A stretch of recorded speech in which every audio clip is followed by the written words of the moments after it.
Assalamualaikum warahmatullahi wabarakatuh.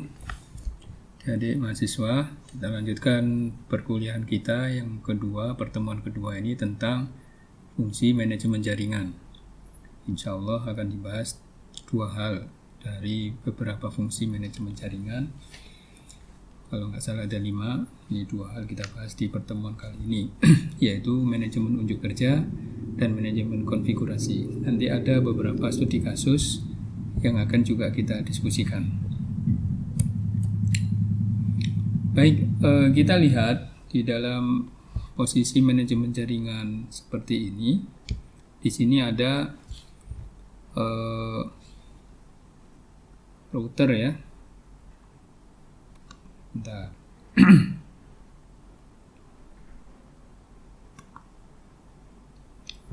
Nah, di sini ada beberapa router yang menghubungkan beberapa network ya, atau LAN 1, LAN 2, LAN 3 dan terhubung ke internet. Nah, ketika kita men-setup jaringan di awal, mulai merancangnya, mendesain IP-nya, cablingnya ya. Terus kemudian kita running jaringan tersebut dan kemudian user menggunakan. Nah, seperti saya sampaikan di pertemuan sebelumnya, ketika user menggunakan maka aktivitas layanan dan aliran data di dalam jaringan kita itu meningkat ya. Dan tentu secara alamiahnya ketika sesuatu digunakan pasti ada yang kemudian berkurang ya, karena sudah pernah digunakan, entah itu performansinya, entah itu dengan cara penggunaannya sehingga fungsinya failure ya. Seperti ini misalkan adaptor dari router ini gagal, menyebabkan jaringan ini fail atau link ini fail. Nah, terus kemudian adaptor juga sebuah host ini juga fail, yang menyebabkan tidak terjadi keseimbangan lagi pemberian layanan ke beberapa host.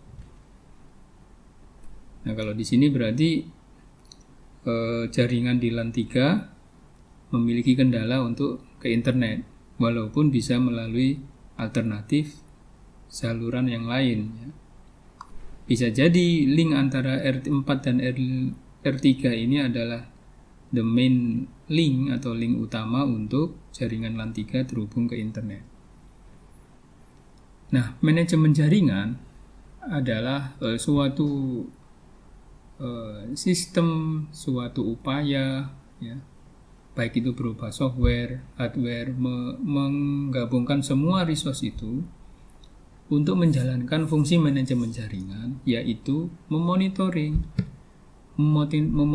status jaringan maupun hostnya, kemudian melakukan troubleshoot ya, memanajemen troubleshoot agar layanan itu tetap terjaga ya, ke user di batasan minimum. Jadi manajemen jaringan itu adalah seni untuk menjaga nilai layanan ke user, nilai minimum dan bahkan nilai maksimum. Jadi setelah digunakan, usernya semakin banyak, layanannya semakin banyak, performansinya turun pasti ya, namanya juga digunakan.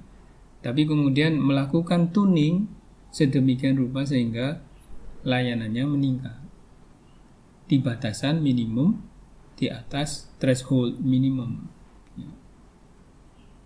Terus itu dilakukan ya, prosesnya rutin prosesnya, memonitoring ya, terus melakukan evaluasi, terus network setup kembali, monitoring lagi, dan seterusnya. Oke, itu posisi manajemen jaringan ketika network itu sudah dibangun ya. Fungsi manajemen jaringan itu ada beberapa hal menurut standar ISO, ya, yaitu manajemen unjuk kerja, manajemen konfigurasi, manajemen kegagalan, manajemen keamanan, manajemen billing dan akunting. Manajemen unjuk kerja intinya adalah mengontrol utilitas jaringan, mengontrol penggunaan jaringan agar performansinya di atas threshold minimal. Jadi ketika saluran itu kita sediakan, kemudian user menggunakannya, yang di dalam saluran itu terdapat traffic data, dan memaksimalkan potensi saluran itu agar digunakan semaksimal mungkin. Kalau bisa mencapai 100% okupansi dari traffic data dalam saluran itu. Oke, pastinya begitu. Ketika kita sediakan saluran, user pasti dengan segera mengisinya penuh saluran itu dengan traffic datanya. Kalau usernya sedikit, maka dia bisa puas dalam menggunakan, user ini puas dalam mengoptimalkan saluran itu. Tapi kalau usernya semakin banyak, maka share link atau saluran yang digunakan bersama-sama itu tentunya harus dibagi atau berbagi penggunaan saluran dengan user yang lain. Ketika itu terjadi, maka perilaku user berbeda-beda. Ada yang tidak ingin koneksinya diganggu oleh orang lain, sehingga dia melakukan segala upaya, misalkan menggunakan software download manager, yang mengambil hak atau jatah pengguna yang lain. Akibatnya, beberapa user mengeluh. Layanan browsingnya, layanan voice over IP itu menjadi turun dan akhirnya di bawah threshold minimal. Jadi ketika kita melakukan network setup, membangun jaringannya itu, ada requirement yang sudah disepakati bahwa untuk layanan A thresholdnya sekian, layanan threshold minimal, layanan B nilai thresholdnya sekian, layanan C nilai thresholdnya sekian. Dan itu menjadi sebuah dokumen LOA, level agreement level agreement antara user dan provider. Dalam hal ini user adalah kalau dalam sebuah perusahaan berarti karyawan, pegawai. Perjanjian dengan siapa? User sama provider. Providernya siapa? Yaitu pengelola jaringannya. Dalam hal ini departemen IT-nya, yang disepakati oleh pimpinan perusahaan bahwa ini yang akan disepakati. Dan dokumen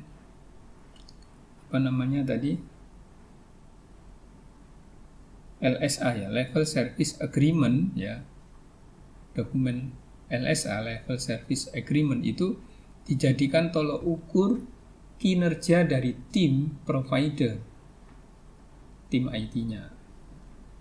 Kalau dalam konteks langganan internet berarti user adalah kita yang berlangganan, sedangkan ISP adalah provider yang menyediakan layanan internet. Nah, itu. Jadi ada perjanjian threshold minimal. Oke. Jadi manajemen unjuk kerja menjaga agar ketika saluran, ketika infrastruktur sebuah layanan itu digunakan oleh user, sedikit atau banyaknya user, itu tidak kemudian membiarkan layanan itu turun karena okupansi yang tinggi. Namun dia berupaya untuk menjaganya itu tetap naik di atas level threshold minimal. Nah, itu sekilas tentang manajemen unjuk kerja. Sedangkan manajemen konfigurasi yaitu perubahan karena requirement atau bencana. Jadi konfigurasi jaringan kita yang sudah kita set up di awal tadi itu bisa berubah karena ada requirement baru, kebutuhan baru, entah itu penambahan jaringan baru atau penambahan layanan baru, atau bahkan karena terjadi bencana yang tidak sama-sama kita inginkan, namun akhirnya perubahan itu mengganggu proses yang sedang berjalan. Ya, kalau yang proses yang sedang berjalan itu tidak kritis, is okay, is tolerance accident. Tapi kalau itu kritis, misalkan dalam konteks bisnis dia sedang melakukan conference dengan mitra bisnisnya untuk target terjadi kontrak misalkan sekian miliar itu kan. Tiba-tiba ketika running konfigurasinya, running service-nya, layanannya, tiba-tiba accident, bencana, atau di sisi yang lain ada departemen IT sedang membangun gedung baru, membuat jaringan baru, tercopotlah kabelnya atau bagaimanalah, atau terpasanglah kabel untuk jaringan yang baru itu dan langsung digunakan di testing, mengganggu yang kritis tadi, layanan yang kritis yang sedang berjalan tadi. Alhasil merugikan. Nah, bagaimana memanage konfigurasi agar kondisi-kondisi kritis itu, kalaupun itu terjadi, ya namanya bencana nggak bisa kita hindari, tapi kalaupun itu terjadi, cepat untuk melakukan recovery karena ada manajemen konfigurasi yang bagus. Kemudian manajemen kegagalan, isunya adalah kehandalan dan ketersediaan layanan, reliability dan availability tetap diberikan kepada atau tetap di delivery to user. Noise, gangguan itu bisa banyak hal. Namun tantangan bagi seseorang pengelola jaringan itu adalah reliability, availability. Tetap bisa diakses, ya, tetap handal. Dan manajemen keamanan yaitu mengelola resource untuk membuat fungsi keamanan atas ancaman dari dalam maupun luar jaringan. Untrusted user. Jadi resource ini dikelola sedemikian rupa ya, untuk membuat sistem keamanan yang yang mampu mencegah ancaman-ancaman dari luar maupun di dalam. Dan manajemen billing accounting mengatur akses pengguna legal. Nah, yang tadi untrusted user itu pengguna ilegal. Mengatur ini yang legal ya, yang manajemen billing accounting ini mengatur user-user yang legal, yaitu mengakses ke resource dengan prinsip fairness. Fairness itu tidak harus selalu semua sama rata hak aksesnya, tapi sesuai peruntukan. Nah, bagaimana seorang manajer mengakses resource, ya, network manager mengakses resource, full access. User biasa mengakses resource, limited access. Jadi di situ manajemen billing dan accounting berperan. Mengelola akses untuk sekali lagi legal user. Kalau manajemen keamanan mengelola semua resource, entah firewall-nya, entah switch-nya, entah routernya, diatur sedemikian rupa sehingga untrusted user tidak bisa mengakses resource yang tidak untuknya, baik dari luar bahkan dari dalam sendiri. Contoh, user biasa, ya, user misalkan dalam kampus, jaringan di dalam kampus, student, dia legal user dan dia hanya bisa mengakses jaringan lab, jaringan perpus. Nah, ketika dia mengakses jaringan dosen atau jaringan manajemen atau administrasi, ya, admin, PAK, itu namanya legal access. Nah, manajemen keamanan mengatur itu, walaupun dia legal user, tapi ketika dia melakukan aktivitas illegal access, illegal access harus ditangani, dideteksi, ditangani. Manajemen keamanan mendeteksi dan menangani.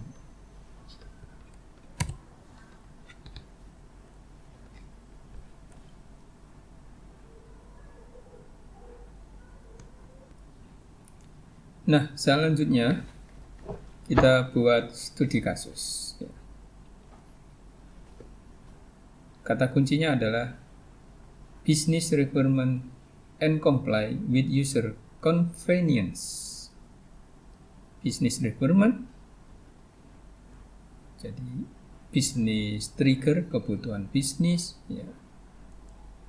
Itu harus comply, boleh, business oriented boleh, ya, tujuan-tujuan perusahaan itu goalnya dibuat sedemikian rupa, tapi ya, manajemen unjuk kerja itu kata kuncinya oke, boleh, tapi harus comply dengan user convenience. Karyawan harus nyaman, staff harus nyaman dalam menggunakan layanan jaringan. Oke, ya, mengambil keuntungan sebanyak-banyaknya, bekerja semaksimal mungkin, tapi user tetap harus convenience. Nah, contoh nih, studi kasus pertama, prinsip komunikasi suara dalam jaringan telepon, circuit switching, ya, masih ingat ya, itu menggunakan prinsip connection oriented, yaitu ketika satu party berarti satu komunikasi user 1 dengan user 2 sebelum berkomunikasi suara itu dilakukan call setup.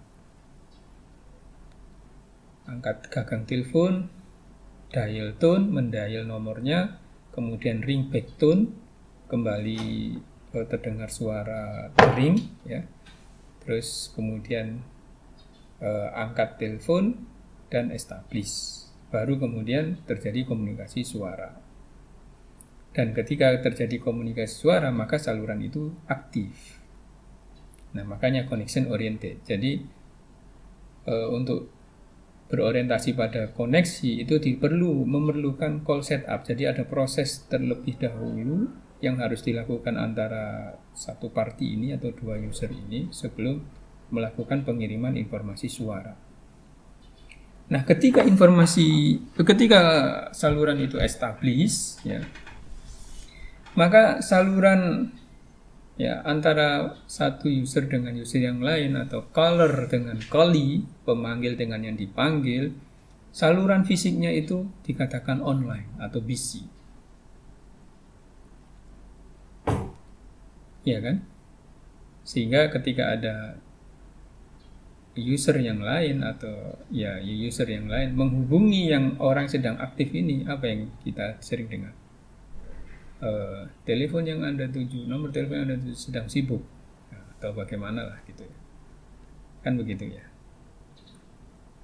Nah, studi kasusnya begini.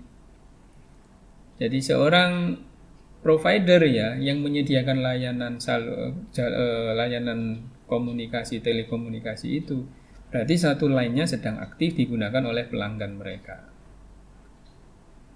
yaitu user 1, user 2 yang sedang berteleponan tadi. Berarti line-nya sedang aktif. Line punya dia yang provider sedang digunakan. Namun bisa jadi satu call party tersebut tidak ada aktivitas suara karena suatu hal. Misalkan begini maksudnya. Dia terhubung establish, ya. Kadang bersuara tapi lama, kadang ada traffic suara, tapi kadang lama, idle.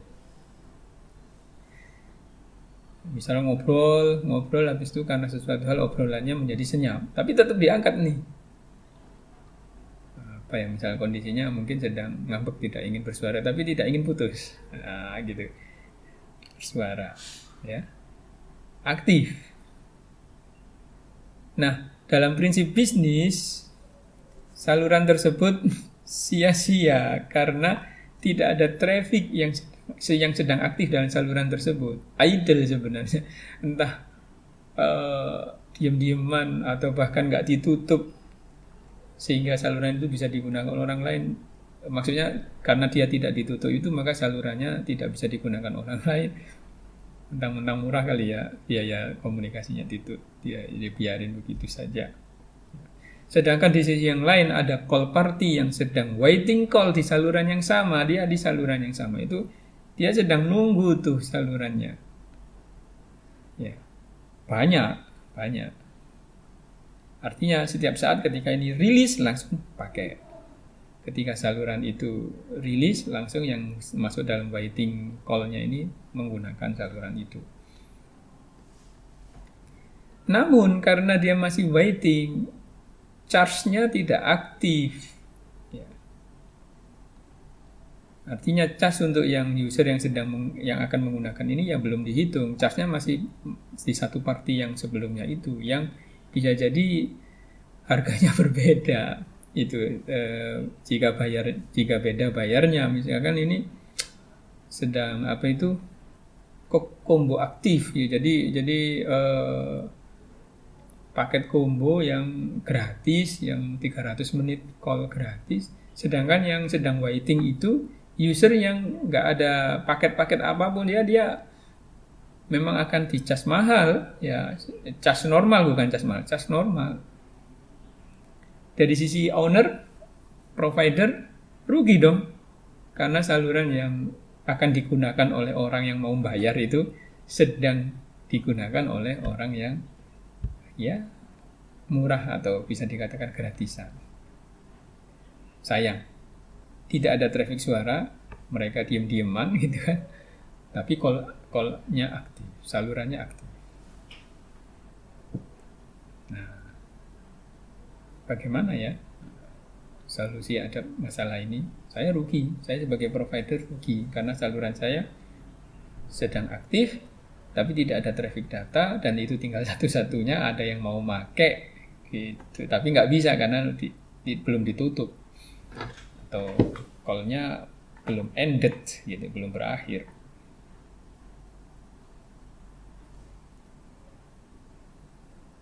Oke. Ya nggak perlu dijawab, ya ada tekniknya memang. Sedangkan studi kasus kita di mata kuliah ini ada di kompetensi manajemen jaringan ini ada di studi kasus 2 manajemen jaringan data, yaitu di paket switching. Nah, paket switching ini sebenarnya menjawab kasus 1, studi kasus 1, bahwa di karakteristik jaringan paket switching itu saluran itu tidak kemudian dimonopoli oleh satu party. Kalau Anda browsing, Anda terhubung dengan misalkan Detik ya, servernya detik.com. Komputer Anda terhubung ke mesin server detik.com menggunakan saluran tersebut. Ya.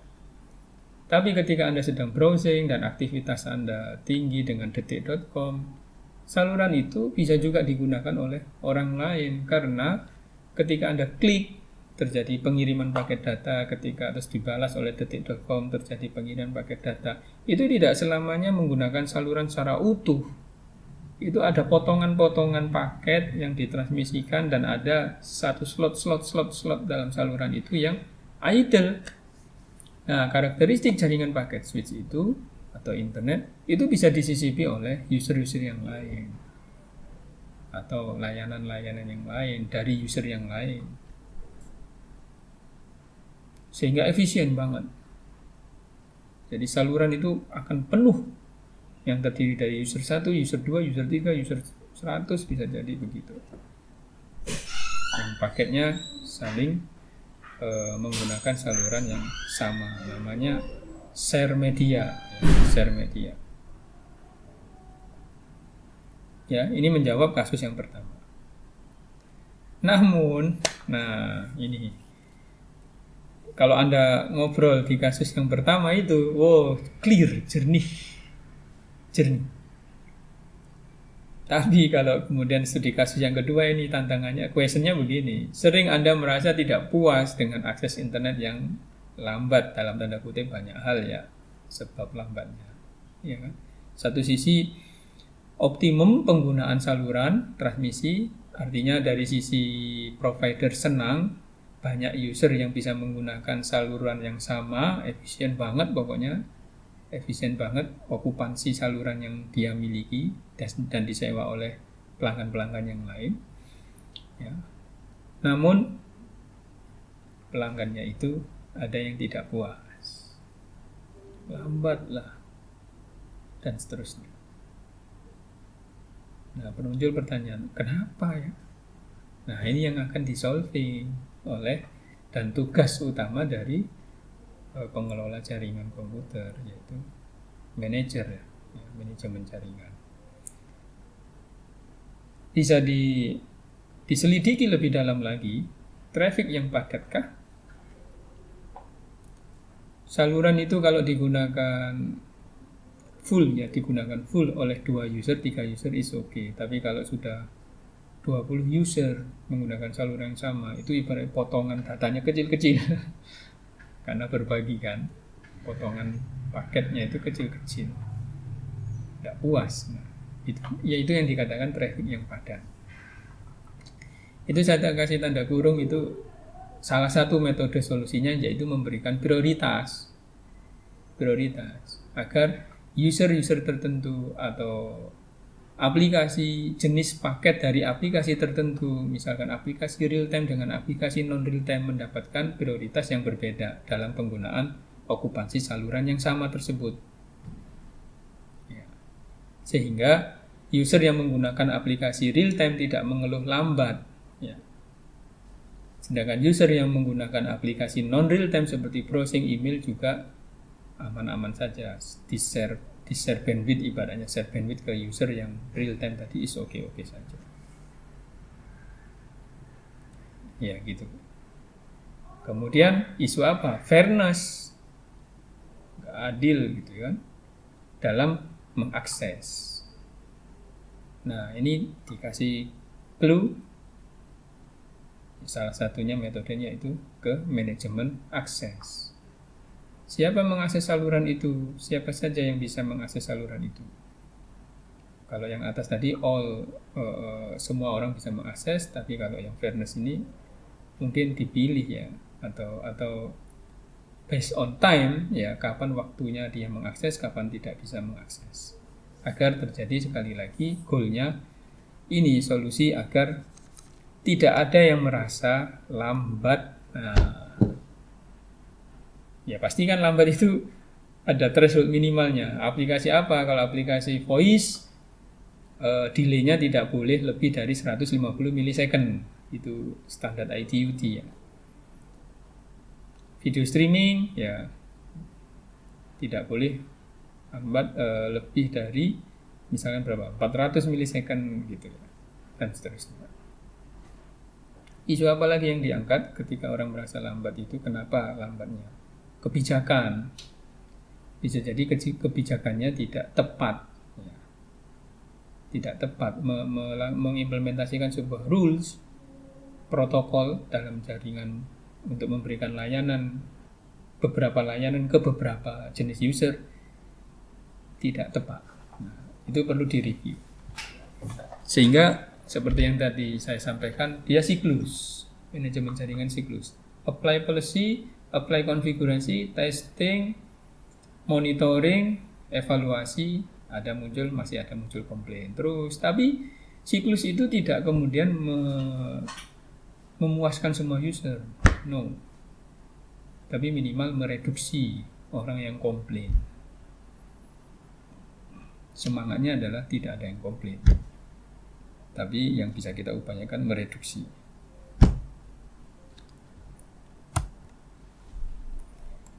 Parameter unjuk kerja itu throughput, workload, latency, response time. Apalagi ya kira-kira? Boleh Anda usulkan. Throughput itu optimalisasi utilitas saluran. Kalau Anda punya saluran RJ45 UTP, kabel UTP itu bandwidthnya 100 Mbps, bandwidth adalah kapasitas fisik saluran, namun throughput kemampuan menyalurkannya. Sebagai ilustrasi contoh biar kita mudah memahaminya, misalkan suatu file MP3 dengan ukuran 4 MB yang ada di PC1 ditransmisikan dalam sebuah media kabel UTP Ethernet dengan bandwidth 100 Mbps, fisik salurannya ke PC2 ya, directly. PC1 terhubung ke PC2 directly pakai kabel apa? Cross ya. Maka waktu yang diperlukan untuk pengiriman file MP3 tersebut dari satu PC1 ke PC2 secara teori adalah 4 MB ya, dibagi 100 Mbps. Hasilnya 0,32 second. Jadi kurang dari 1 second nyampe. Namun faktanya tidak demikian. Anda klik send, tek tek tek tek tek tek, 4 second berikutnya baru nyampe. Pakai stopwatch misalkan, atau ada alat ukur di aplikasinya. Hasilnya berapa jadinya kalau 4 second? Dibalik, 4 kali 8 Mbps kali dibagi 4 sama dengan 8 Mbps. 8 Mbps dari 100 Mbps itu hanya 8%. Berarti throughputnya itu 8 Mbps atau throughputnya itu 8%. Kan tidak ada yang menggunakan, berarti fullkanlah, difullkan penggunaan lebar jalan 100 Mbps itu full. Cuman faktanya tidak. Ini ada dua hal ya. Bisa jadi secara fisik salurannya itu sudah drop ya, sehingga tidak mampu menyalurkan maksimal lagi, atau memang aplikasi dari pentransmisian data tadi, aplikasi misalkan sharing folder atau aplikasi FTP apa, dia throughputnya memang tidak maksimal, throughputnya hanya mengeluarkan sedikit demi sedikit, sehingga salurannya itu tidak penuh. Ibarat gini, bayangkan ibarat pipa saluran air, keran yang di sini, terus kemudian ini keran untuk mengeluarkan air, yang di output yang di sini kerannya dibuka sedikit. Ya, itu karena aplikasinya tidak bisa mengoptimalkan, throughputnya memang kecil. Ya, dikeluarkan sedikit. Padahal sehingga di sini mengalirnya keluarnya airnya sedikit demi sedikit juga, mengucur. Kalau aplikasinya itu memungkinkan full transmisi, misalkan seperti kerannya dibuka penuh sehingga saluran di sini airnya keluar, salurannya pipanya maksimal ya, dialiri air secara penuh maksimal dan mengalirnya deras. Nah, kalau jaringan fisiknya yang memang masalah, berarti kalaupun ini dialirkan deras, saluran itu, pipanya itu sudah kotor di dalamnya, sehingga air mengalir separuh saja gitu ya. Entah ada lumut, entah ada gangguan-gangguan benda-benda yang lain, sehingga air mengalirnya memang kecil. Tertahan di sini kuat dorongannya, tapi yang mengalir kecil. Nah, begitu kira-kira. Nah, ini curious activity, aktivitas kecurigaan. Coba lakukan percobaan seperti contoh di atas, 2 PC yang terhubung satu LAN. Lakukan pengukuran sebanyak 5 kali dengan file dan PC yang sama. Analisa hasilnya dan diskusikan. Jadi, ketika Anda ukur dengan cara yang tadi, pengukuran pertama, misalnya ini 100, bandwidthnya 100 Mbps. Anda ukurlah file itu ditransmisi, file yang sama ya, ditransmisikan, ketemulah throughputnya. Kalau tadi contohnya 8 Mbps dari 100, ini ketemu 20. Pengukuran kedua diukur, ketemu ya 15 mungkin ya, atau 10. Habis itu diukur lagi dengan file yang sama ya, topologi jaringan yang sama, ketemu 50 dan seterusnya. Kok bisa beda-beda ya? Bisa beda-beda.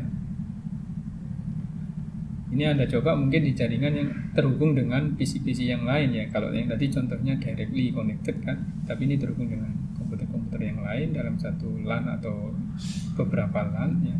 Anda kirim file dari satu PC ke PC yang lain. Bisa jadi saluran yang dari komputer Anda ke switch yang terdekat itu bagus, dari switch yang ke switch yang lain itu kurang bagus.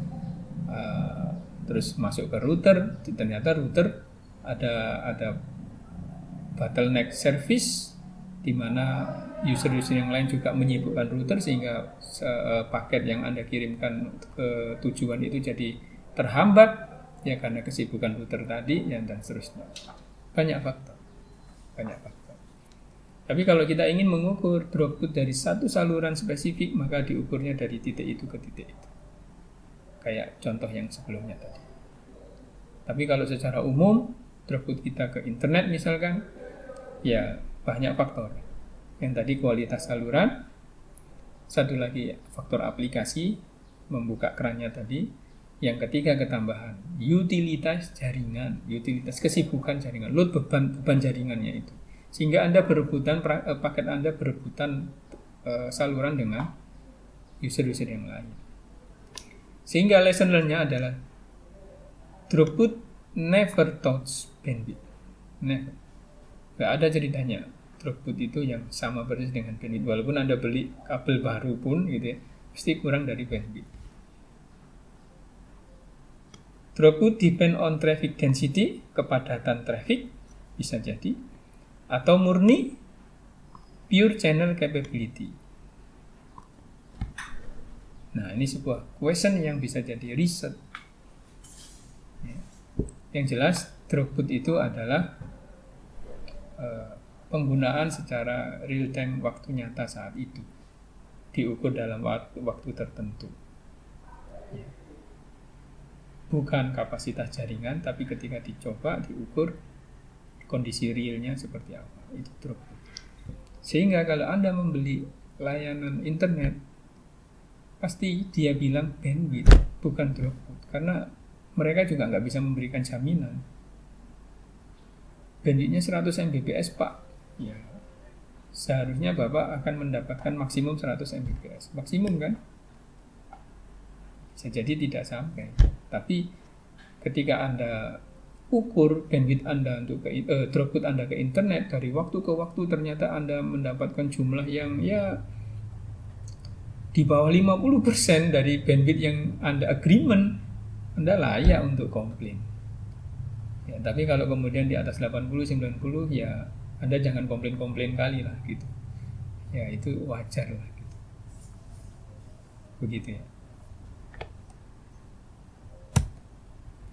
Parameter berikutnya adalah workload, kondisi kerja dalam rentang waktu tertentu yang membebani server sebagai sumber layanan dan saluran trafik data. Jadi kondisi kerja dalam waktu tertentu yang membebani server yang sebagai penyedia layanan atau saluran traffic datanya. Jadi dua hal. Workload yang membebani host atau server atau workload yang membebani saluran datanya. Workload yang mempengaruhi jaringan datanya, saluran datanya itu dipengaruhi oleh kinerja intermediate device, router, switch, ya, yang lain-lainnya. Jadi terjadi bottleneck nggak dia, terjadi proses delay time lah dan macam-macam. Dan aplikasi host yang mengenerate traffic bisa jadi hostnya ini trafficnya padat. Mengenerate traffic yang besar, yang gradual gitu. Dan ini contohnya congestion di router. Nah, ini intermediate traffic. Nah, ini mempengaruhi, artinya kondisi kerja dari saluran jaringan itu disebabkan router yang sedang bottleneck. Dan ini heat access dari sebuah web. Ini namanya peak time. Di waktu ini T1 dan T2 ini terjadi heat yang sangat tinggi atau request user yang sangat tinggi terhadap web server. Nah, ini harus diantisipasi oleh pengelola web server agar di waktu-waktu ini servernya power, servernya safe, tidak ada gangguan karena ini peak time.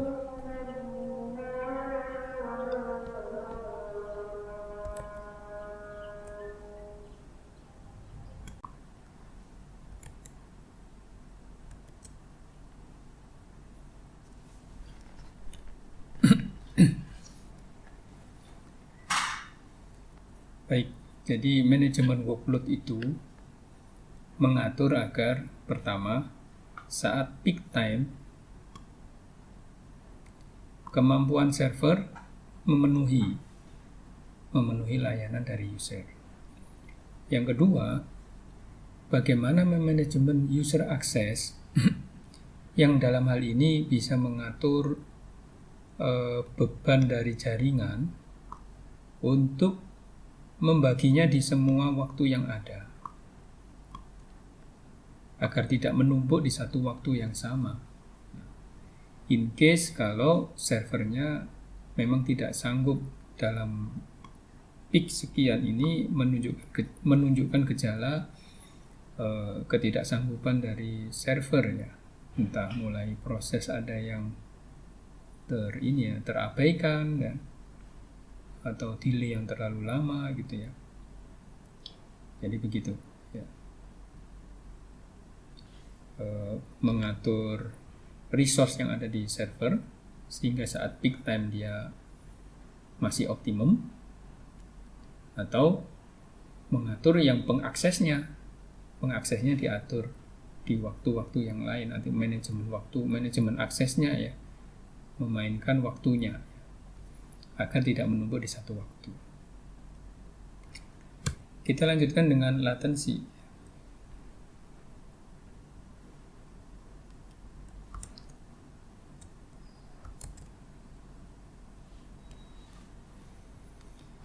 Nah, latensi ini ya itu saya tulis parameter unjuk kerja yang paling populer.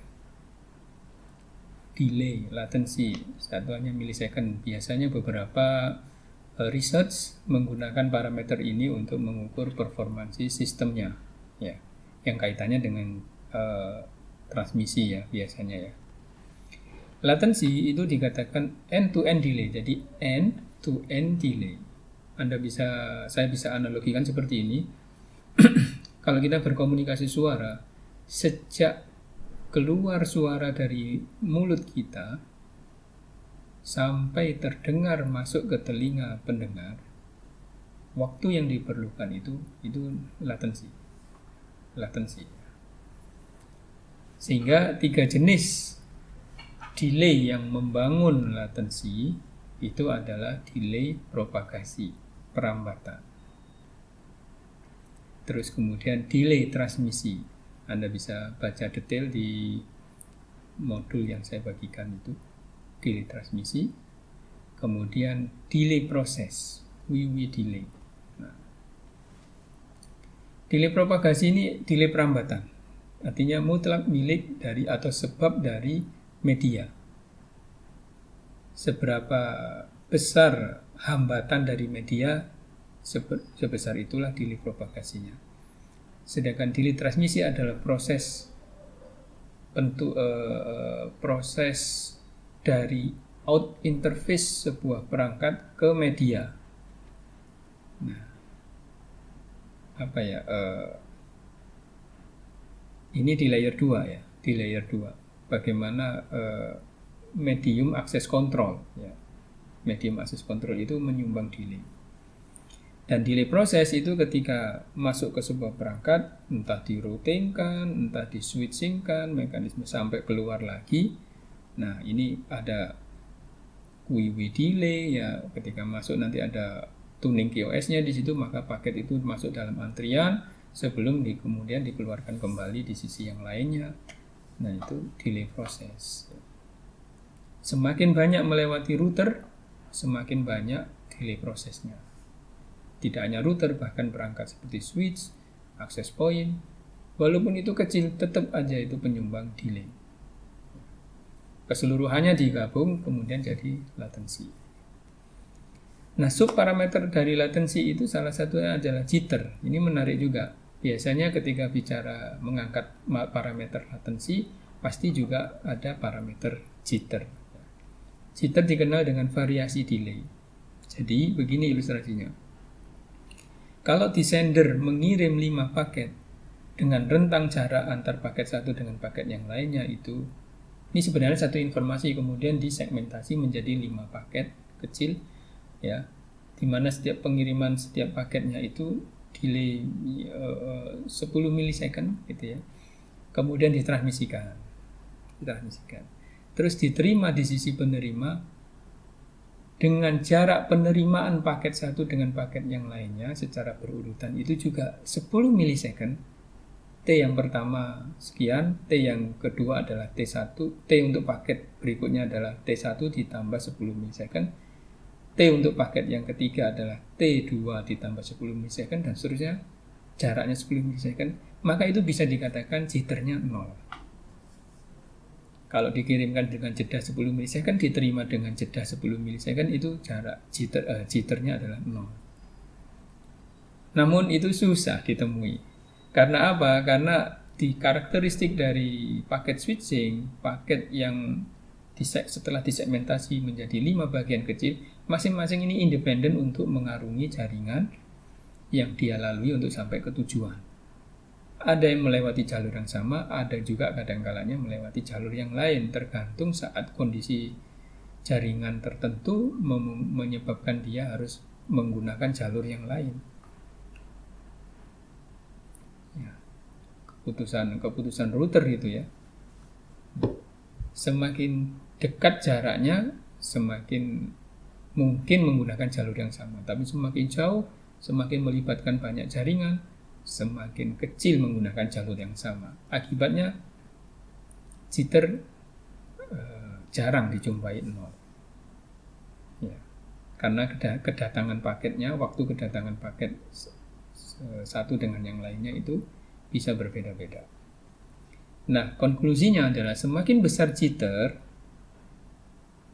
semakin tidak bisa diprediksi. Artinya satu paket dengan paket yang lain itu kadang jaraknya tinggi ya, besar ya. Ada kecil, ada besar. Nah, variasi delay-nya jika semakin variatif ya gitulah. Intinya gitulah. Ketika dijumlahkan di rata-rata ternyata ada penyumbang jitter yang gede gitu ya, besar. Ya, itu unpredictable. Unpredictable traffic load. Sehingga analoginya begini, ketika Anda janjian ketemu dengan kawan-kawan yang naik motor ke suatu tempat gitu ya, kita ketemuan 15 menit lagi di sana ya, berangkat. Kalau menggunakan jalur yang sama terus beriringan, ya bisa dipastikan datangnya sama. Dan prediksi 15 menit itu bisa jadi sama semua. Tapi kalau melewati jalur-jalur yang ada yang jalurnya kenceng, ada yang jalurnya gak bisa diprediksi kepadatan lalu lintas di jalur tersebut, kadang kenceng, kadang lambat, bahkan berhenti total karena macet, ya maka tidak bisa diprediksi akan hadir di tempat yang sudah disepakati itu 15 menit berikutnya, belum tentu. Nah gitu. Jadi jitter adalah variasi delay. Unpredictable traffic ini sangat penting bagi layanan-layanan aplikasi yang real time, voice, streaming, video. Karena dengan unpredictable Anda akan mendapati bukan kualitas suara, delay dari suara yang Anda dengar itu kacau, tidak bisa diprediksi, atau gambar atau visual streaming itu tidak smooth, ya, tidak mulus. Suara itu bisa seperti suara robot ya bahkan, atau delay-nya terlalu lama sehingga Anda sering mengatakan tidak jelas ya. Dia bicara di ujung sana bicaranya lancar, tapi Anda menerimanya kadang penuh, kadang tidak, bahkan sebagian hilang ya. Unpredictable.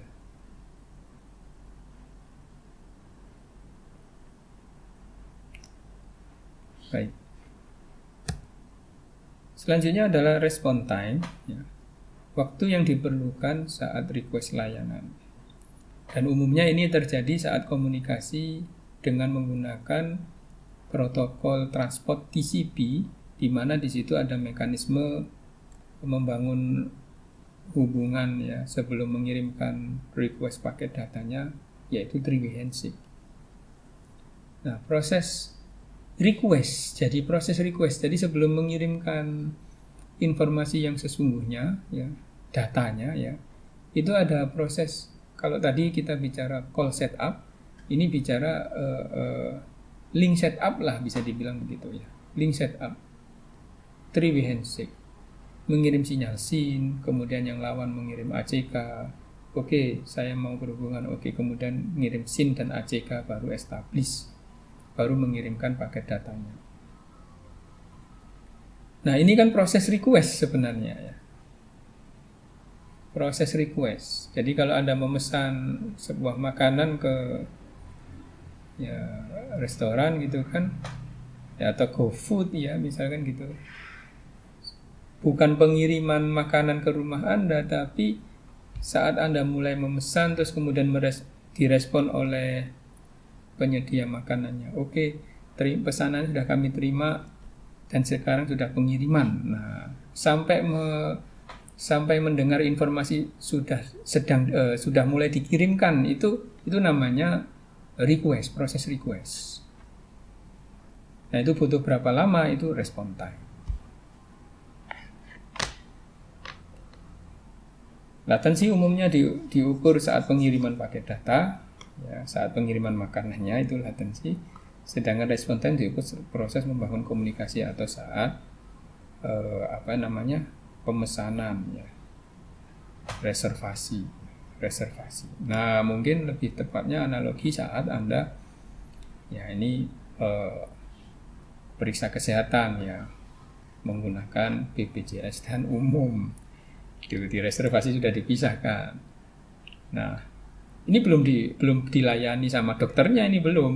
Kalau layani dokternya itu namanya latensi, ya. Nah, saat reservasi untuk sampai kemudian masuk ke ruang dokter itu respon time. Dan kita bisa menyimpulkan kalau umum sama BPJS respon time-nya berbeda. Nah, ini saya tampilkan terkait dengan riset suatu metode, ya, load balancing algorithm untuk mengurangi respon time dalam layanan sebuah cloud computing.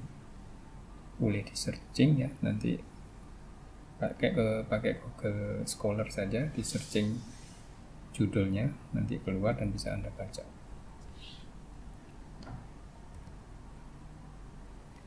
Nah, ini kelas activity kita untuk subbab fungsi manajemen jaringan, ya. Buat definisi Anda sendiri terkait throughput, workload, latency, dan respon time.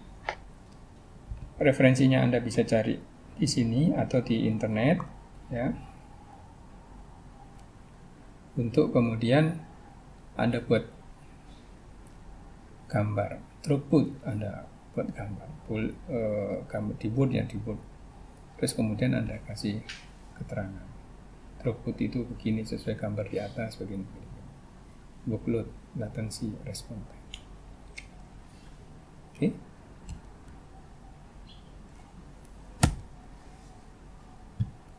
Nah, selanjutnya manajemen konfigurasi. Ya, tadi manajemen unjuk kerja, sekarang manajemen konfigurasi. Keywordnya adalah comply with any change in the network. Ya, comply with any change in the network. Jadi nggak masalah comply, itu nggak masalah, cocok-cocok saja. Ketika terjadi perubahan dalam jaringan, it's okay. Nah, itu berarti good manajemen konfigurasi jaringan. Studi kasusnya begini. Setelah network setup selesai, maka statusnya adalah running configuration. Oke. Untuk kebutuhan yang sudah ditentukan saat itu, running configuration. Nah, kemudian ada penambahan jaringan baru, berarti nambah user, kan? Dan tentu ada penambahan layanan yang lain, kan? Nah, ketika menambahkan network yang baru, itu tidak perlu lagi mengulang preset dari nol. Gitu. Kita sambungkan network yang baru, kemudian kita konfigurasi awal semuanya. Ini contohnya begini. Ketika pengalamatan, ya, Kalau salah mendesain pengalamatan, konfigurasinya salah, ketika penambahan jaringan baru, alamatnya disusun ulang semuanya. Akibatnya network down dulu, kan nggak mungkin Anda konfigurasi alamat dalam kondisi running, kan nggak mungkin. Harus di down dulu, didesain dulu. Setelah didesain untuk jaringan baru juga terakomodir di situ, maka networknya di down dulu. Baru Anda konfigurasi address yang baru, ya. Baru on lagi, dan itu nggak mungkin. Demikian juga ketika ada kerusakan suatu perangkat router mengakibatkan konfigurasi bagian besar berubah. Apakah harus mengulang network setup dengan pengurangan perangkat yang terjadi? Jadi kasusnya tadi itu ditambah, apakah diulang atau berkurang, jumlahnya berkurang sehingga router dengan router itu tetanggaannya berubah gitu. Yang tadinya tetangga router A ternyata routernya ini down, maka router A jadi tetanggaan dengan router C misalkan. Terus routing tabelnya berubah, apakah kemudian di-off-kan semua, dikonfigurasi ulang semua. Waste time, dan itu menjadi performance dari manajemen jaringannya. Karena perubahan-perubahan yang terjadi itu tidak serta-merta kemudian langsung berdampak kepada running configuration. Nah, itu yang dijaga, ya. Dijaga, harus ada metode atau harus ada manajemen waktu dan metode apply terhadap perubahan yang baru, ya, kepada running configuration yang existing sehingga tidak mengganggu layanan yang sedang berjalan. Perlu manajer untuk mengelola file konfigurasi semua perangkat jaringan. Nah, goalnya adalah plug and play. Ini menarik ini. Jadi seorang manajer itu harus memiliki semua konfigurasi perangkat. Ya. Ketika ada penambahan perangkat baru atau pengurangan perangkat baru seperti studi kasus yang tadi disampaikan, file konfigurasinya komplit, tinggal kalau dikurangi ya tinggal diambil konfigurasi yang sesuai, plug and play. Jadi bisa jadi mati sebentar, kemudian upload konfigurasi import konfigurasi yang existing yang sudah disimpan sebelumnya untuk kemudian di-apply. Running lagi dalam hitungan detik bisa jadi, tergantung prosesnya. Nggak sampai 1 menit. Kalau nggak sampai 1 menit, layanan apa sih yang terganggu dengan 1 menit? Ya mungkin nggak begitu banyak. Ya. Kecuali mungkin yang perbankan, ya, saat transfer itu hati-hati. Mungkin itu pun perlu di-pause dulu. Itu pun perlu di-announce dulu ke user, di hold. Ya, tidak serta-merta sih langsung apply, enggak. Kita tinggal bilang ke customer service untuk hold dulu customer service, saya perlu waktu, Anda bisa prediksi 30 menit misalkan, mulai dari jam 11. Customer service bisa menyampaikan ke user 1 jam sebelumnya atau apa.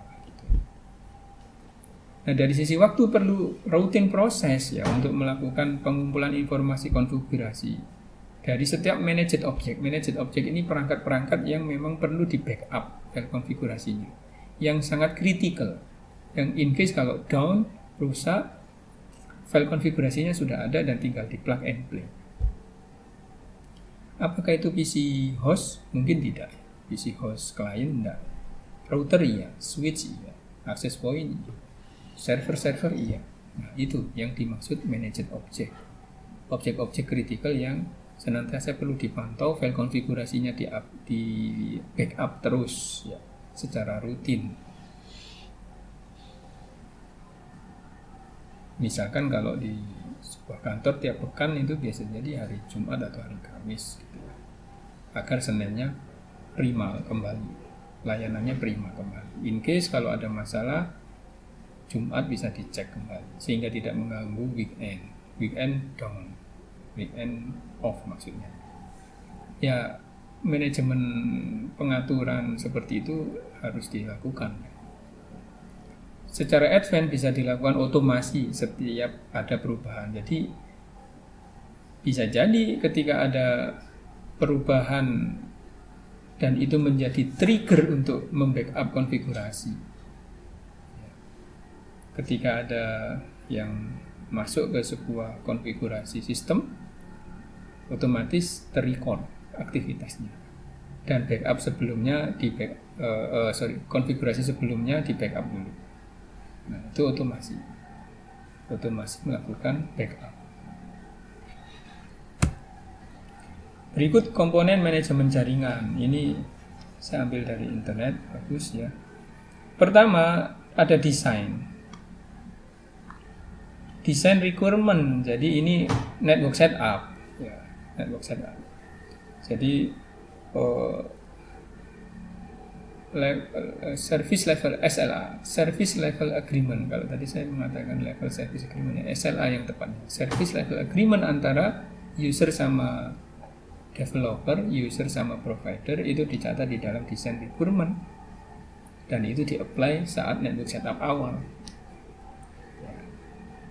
Oke, dan ini menjadi kondisi awal. Atau ada istilah tepat lagi, baseline configuration. Nah, ini baseline configuration. Oke, ketika digunakan dan seterusnya running configuration jalan dan seterusnya, in case ada drop gitu ya, maka peran documentation ini penting. Jadi ketika running configuration ini biasanya managed object-nya mengirim rutin informasi konfigurasinya ke server log. Nah, di documentation ini adalah server log yang menyimpan secara rutin konfigurasi dari managed object. Ketika ada drop, maka otomatis recovery-nya mengambil dari server log atau documentation. Nah, di sini saya istilahkan aplikasi plug and play ya. Itu bisa mengambil file konfigurasi yang ada di server log untuk kemudian di-apply di perangkat yang baru. Contoh begini, routernya down. Oke, routernya rusak karena satu hal, entah petir, entah apa. Anda beli router baru, kemudian Anda konfigurasi sedikit saja untuk mengambil file konfigurasi di server log. Kemudian Anda tekan enter, run, otomatis di-download dan langsung di-apply ke dirinya sendiri sebagai running config. Mungkin bisa jadi karena kalau tadi saya cerita mingguan, bisa jadi apply di konfigurasi seminggu sebelumnya. Misalkan hari Jumat, kejadiannya hari Rabu, maka is okay lah, Sabtu sampai Rabu saat kejadian itu loss konfigurasi. Kalau tidak ada konfigurasi yang dilakukan di situ, is okay, berarti sama seperti kondisi sebelumnya. Itulah yang namanya plug and play. Ya, plug and play. Lingkup kerja manajemen konfigurasi salah beberapanya diantaranya mencatat konfigurasi saat ini, running config, mencatat perubahan konfigurasi, real time update. Jadi ketika ada perubahan konfigurasi itu dicatat, di-record, sehingga server log itu memiliki selain rutin tiap minggu, itu punya konfigurasi record yang sifatnya insidentil. Ya, kalau ada dibuat script program tertentu di router atau di switch untuk melakukan backup configuration ketika ada kejadian apa yang kita deskripsikan apa. Ini penting terutama saat isu keamanan ya. Jadi firewall ini penting, critical incident backup ya. Jadi ketika ada insiden itu dianggap critical dan langsung di backup. Nah, ini biasanya cocok untuk server keamanan seperti firewall, perangkat-perangkat yang kaitannya dengan keamanan. Terus mengidentifikasi komponen jaringan, ini ruang lingkup kerja manajemen konfigurasi, yaitu melabeling. Ini router apa sih? Itu perlu di-labeling. Router yang terhubung kemana sih? Bandwidth-nya berapa dan seterusnya. Nah, ini bagian penting dari konfigurasi, yaitu yang isinya informasi sebuah managed object, sehingga kita bisa mengidentifikasi ini managed object yang seperti apa, labeling ya. Sehingga ketika ada kerusakan dibuka labelingnya. Ini kan managed object itu kadang black box. Black box itu maksudnya barang yang ya kota, router ya router Cisco bentuknya sama semua.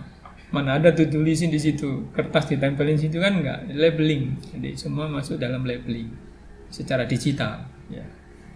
Biasanya berupa kode, sehingga ketika Anda login ke sebuah perangkat nanti ada prompt hostname-nya, itu kode dia ini apa, menunjukkan dia ini apa, labelnya.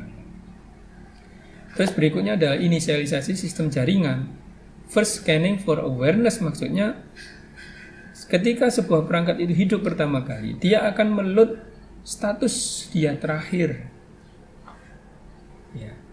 Dan di situ critical issue biasanya kalau memang ada kejadian sebelumnya, pasti seorang network administrator menganalisis setiap perangkat ketika proses hidup pertama kali.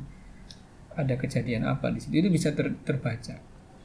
Istilahnya first scanning untuk kehati-hatian awareness. Jadi kita nggak tahu tiba-tiba perangkat ini jalannya nggak normal gitu ya. Nah, biasanya salah satu upaya untuk mengetahui sebabnya apa, dimatikan dulu. Kemudian saat proses booting itu dilihat prosesnya, ada apa nih?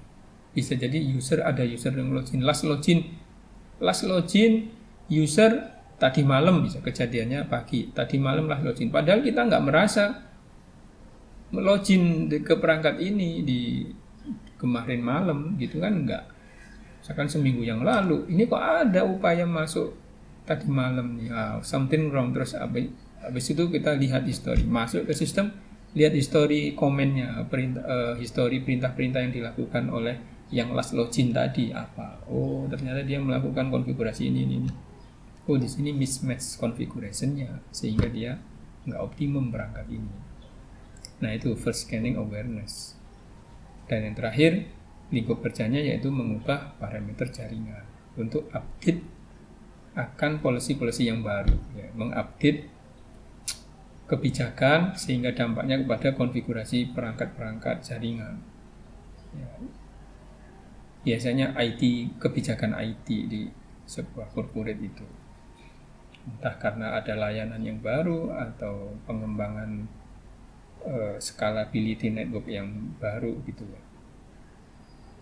Nah, mengubah parameter jaringan ini juga perlu di-record di dalam sebuah file konfigurasi. Sebelum habis, ini ada tools monitoring, menarik terutama bagi Anda yang pengguna Linux. Nah, ini open source semua. Kecuali ini setahu saya open source, ternyata pas saya buka kok Windows minded ya. Jadi saya malas nyobain. Jadi saya coba ini Nagios Kakti Entop Dedut. Apa hubungannya dengan konfigurasi? Nah, itu kita itu sebagai maunya mengelola jaringan, manajemen jaringan itu, pelaku manajemen jaringan harus mempunyai tools untuk memprobe itu melihat kondisi jaringan secara real time saat waktu tertentu. Memprobe jaringan, mengecek, kalau dokter itu stetoskop. Ya, stetoskop. Probe di osiloskop itu memprobe rangkaian untuk melihat sinyal, kondisi.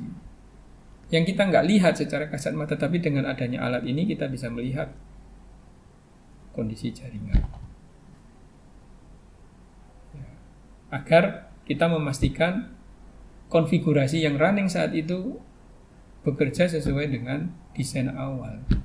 Atau ketika kita mendengar informasi ada